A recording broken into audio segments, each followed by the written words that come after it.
Stories are smouldering volcanoes bubbling over. My name is Osajimi B, and every week I usually tell you a short story written by a Nigerian writer or author. But this is Series Week, where I tell you a story over the course of 2 or 7 consecutive days. Basically, however long it takes to complete the story. Series Week will occur once a quarter, and the stories featured will still be written by Nigerian writers and authors, and will either consist of a sequence of related episodes from one story, or a set of stories linked by a common theme. That's the long and short of it. So without much ado, today's story is by Kesiena Olunwa, and it's the second part of the story titled The Good Neighbor. Catch up on yesterday's episode for the first part, and listen in tomorrow for part 3. Shock would be an understatement of what I felt when I opened the door. Mr. Killjoy himself, my husband, Bayo Agungbiyade, stood before me with a smug look on his face. I could feel my heart pound so fast I was afraid it was going to desert me at any minute.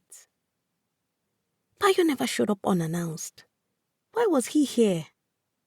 And why did he choose today of all days to suddenly come home? His timing could not have been any more awful. Hello, wifey. Are you going to stand there, or are you going to let me into my house? His voice, dripping with sarcasm, jolted me back to reality. Sorry, come in, I stuttered as I let him in.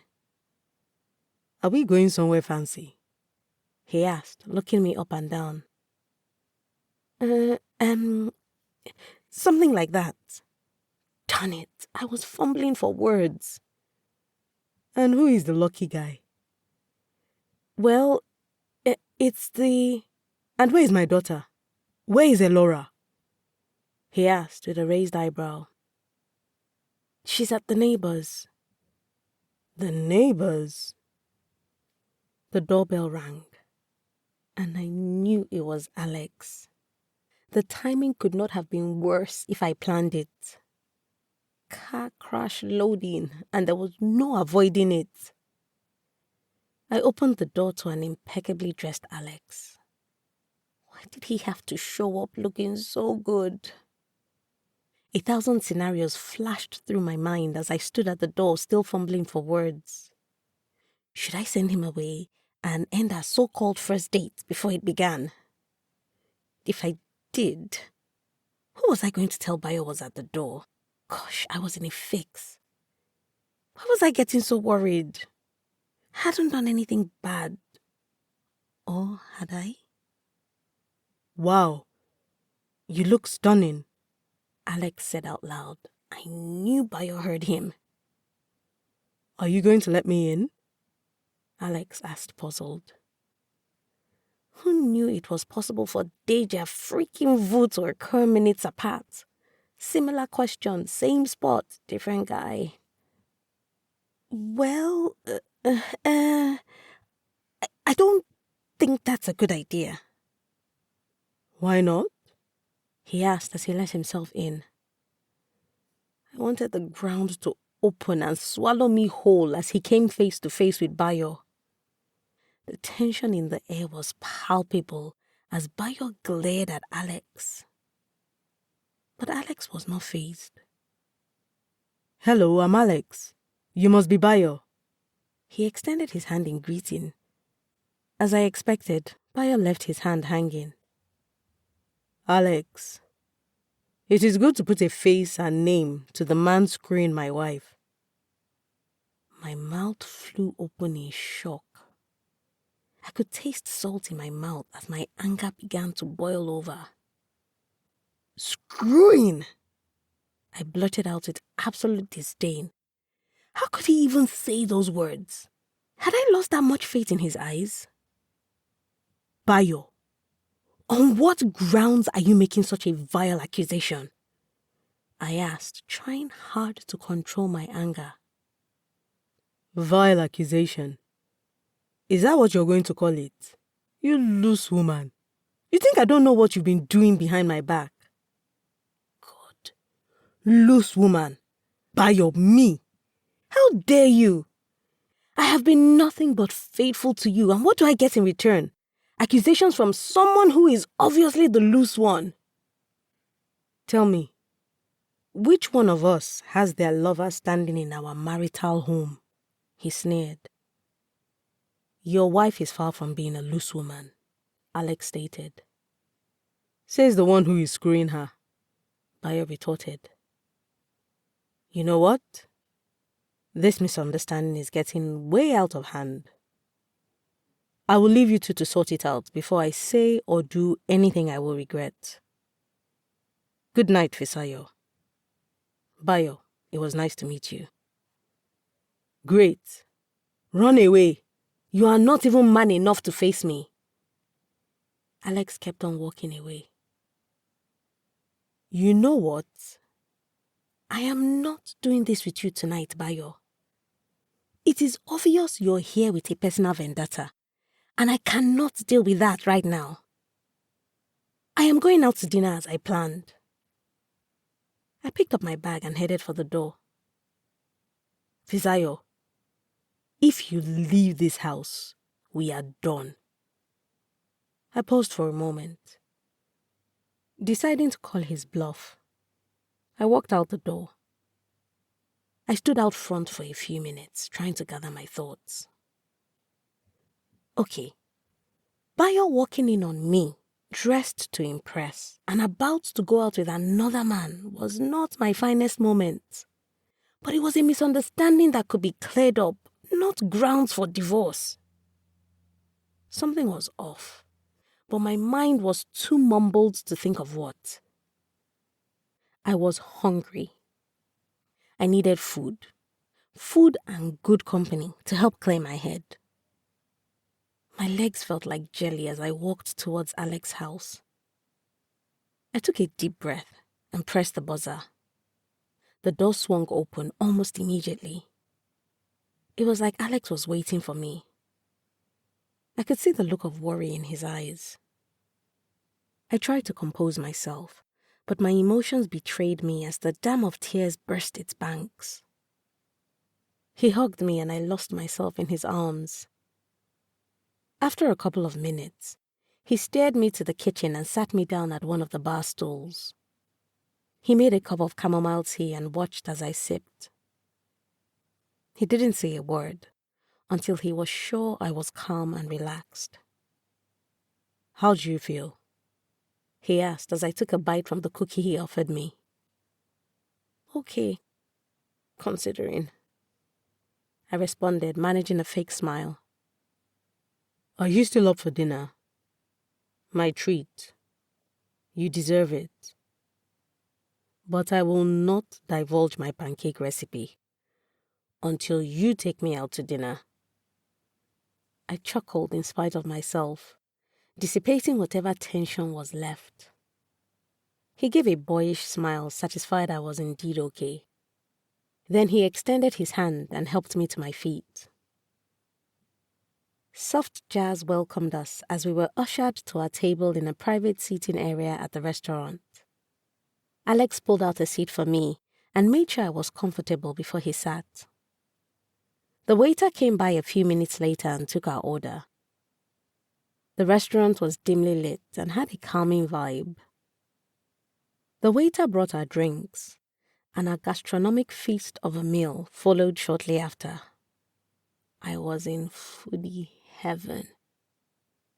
It turns out Alex was a foodie too, as we savored every bite while talking about all things food. Given his wealth of knowledge, one would have thought Alex was in the food business. The waiter returned to ask if we needed anything else, and Alex insisted on ordering us cocktails. I was impressed with his choice, which set us off talking about mixology. I was glad I'd decided to come out. great company and conversation was the mood lift I needed. The incident with Bayo wasn't looming over us. Alex didn't bring it up, and neither did I. God knows I was not ready to talk about it. Before we left the restaurant, Alex suggested I spend the night in a hotel to cool off and be prepared for whatever the next day was going to bring. He offered to look after Elora, who I knew would be all too happy to spend the night with Jessica. I excused myself and went to the ladies for a few minutes. I looked at my phone for the first time that evening. No message from Bayo. I was not sure whether to be relieved or worried. I headed back to the table and agreed to Alex's suggestion. He recommended a place which was a short drive away. We arrived at a stunning boutique hotel. I had always driven through this location, but not once had I come across this hidden gem. I sat quietly at the reception admiring the decor while Alex made the reservation. Turns out he had a VIP member's card. The porter led us to my room and handed over the key card before leaving. We walked into a cocoon of beauty and serenity, a little piece of heaven. Every inch of this place was truly a work of art. This was the first time in a very long time I would be sleeping out of my home. I felt a little guilty, but couldn't wait to indulge in a little me time. After ensuring I was comfortable and familiar with my surroundings and the facilities available, Alex left. I sank into the sofa and closed my eyes for the longest time. I felt tears gathering beneath my eyelids and I jumped up from the sofa. I brushed a couple of them away as I reached for the 24-hour spa brochure I had spotted earlier. I browsed their treatments and called from my room to book a full body massage. They said they'd be ready for me in 15 minutes. I was downstairs in 5 and sprawled on the massage table in 10. I told the masseuse not to hold back, and she needed no further encouragement as she slathered on the essential oils and started kneading away. My muscles immediately began to relax, and I drifted off to sleep. After breakfast the following morning, I checked out of the hotel feeling calmer and ready to face Bayo. He still had not made contact. I called an Uber and headed home.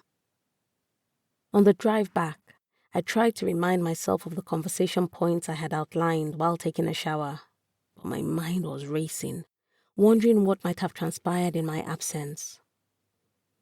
Would Bayo have gone in search of Elora and created a scene with Alex in front of all the neighbors? Would he have packed his bags ready to leave?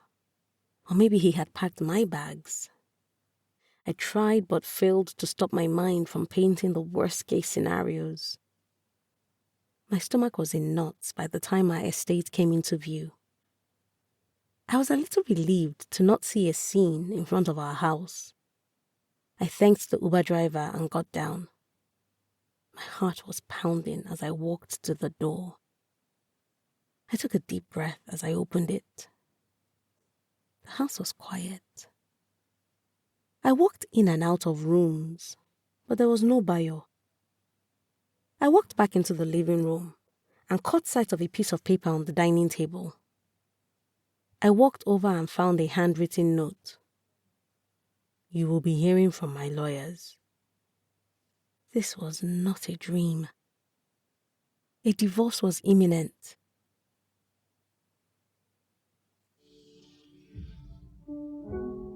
Kesiena Olunwa is a writer who resides in Lagos, Nigeria. She is an entrepreneur and loves networking. To connect and read more of her work, visit her Instagram page at fictiononlyng. Details and links will be in the episode description.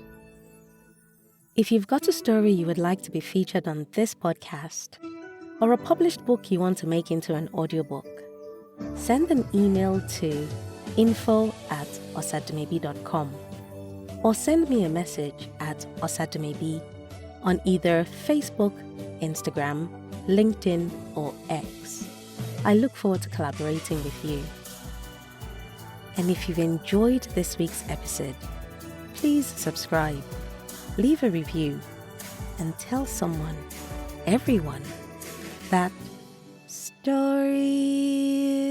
are a good escape for a few minutes each week.